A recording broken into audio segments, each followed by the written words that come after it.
What happens at the doctor's office if you answer yes to the suicidal thoughts question? As someone who has struggled with depression, in my experience they usually ask you to clarify. They may recommend you seek emergency care if you have an immediate and specific plan to do harm to yourself. But generally my doctor has just talked about adjusting my meds if my response is, sometimes I think it would be nice to not wake up in the morning. After I had my first baby, I dealt with postpartum depression. I told the doctor I had intrusive thoughts of driving my car off the road on my way to work. They took me out of work and made me see a psychiatrist who diagnosed me and prescribed me antidepressants. Veteran here. Can't fool me with that again. I don't need another grippy sock vacation against my will. Therapist here. I'm a mandated reporter, as are they, so if you tell them you have an actual imminent plan, they will evaluate you and take it very seriously. Could easily lead to a very quick admission to a psych ward for evaluation. They should follow up and ask if you have a plan and the means to carry it out.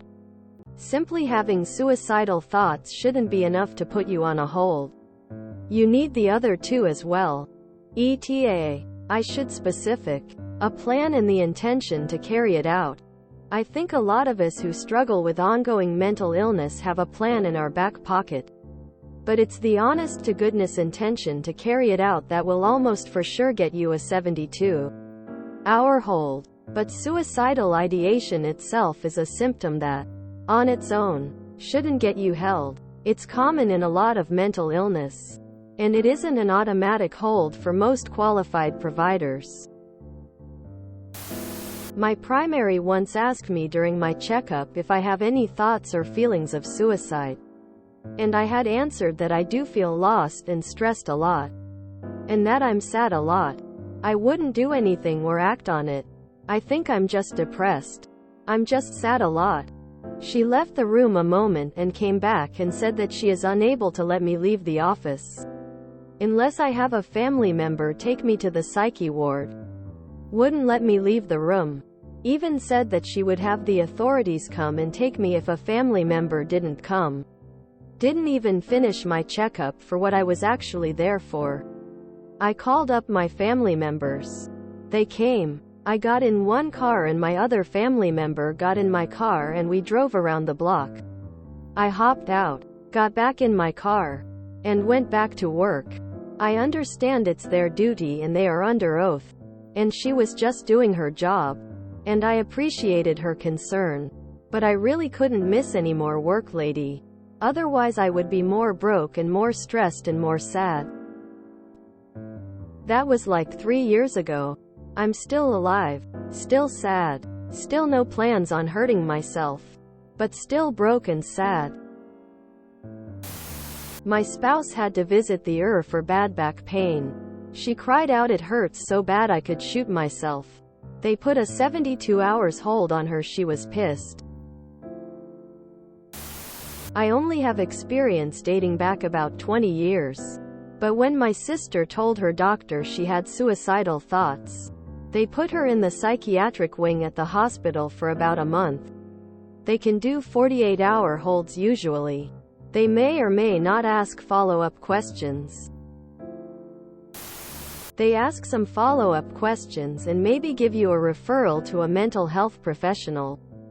If you express that you are imminently suicidal, they may report to the authorities if they feel there is a need. That's only going to happen if they believe that it's necessary to save your life, though.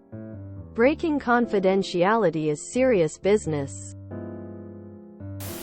They'll send you to a mental health clinic, and sometimes against your will. It happened to me. Depending on how you answer, your socks could get very grippy for a few weeks.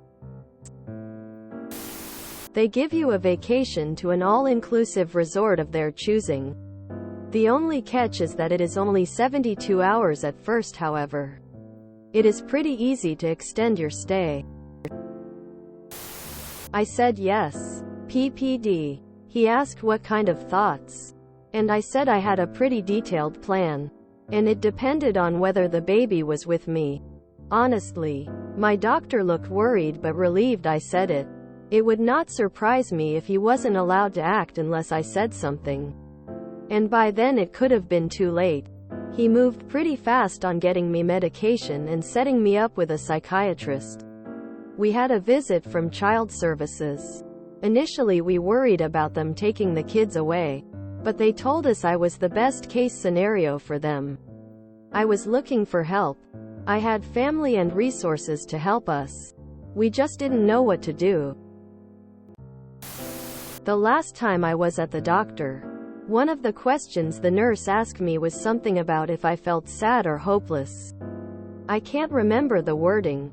I said something like, no more than usual. Well, the doctor came running in like an emergency was happening and started asking me about suicidal thoughts and how I was feeling. I was completely taken aback and was like, where is this coming from? Apparently the hopeless question was a suicide question and it dinged me as potentially suicidal. I was like, COVID is everywhere. We're in the middle of a pandemic. Of course I'm sad. Then I had to fight with them about how I didn't need treatment and wasn't going to get any for my non-existent problem. It's still on my record as potentially a mental health risk and as something to ask me about in the future. I had no idea what the point of the question was. I was just answering honestly. I learned my lesson. I imagine it's like my experience but worse if you are suicidal and tell them. Don't ever. You always answer no unless you don't mind involuntary commitment.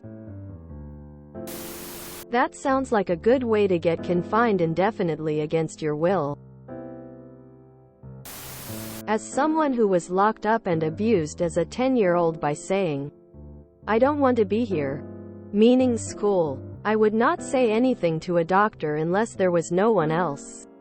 Even when I talk to my therapist, I have to soften it first by letting them know I'd be dead if I really wanted to be, and that if they betray my trust it will do more harm than good.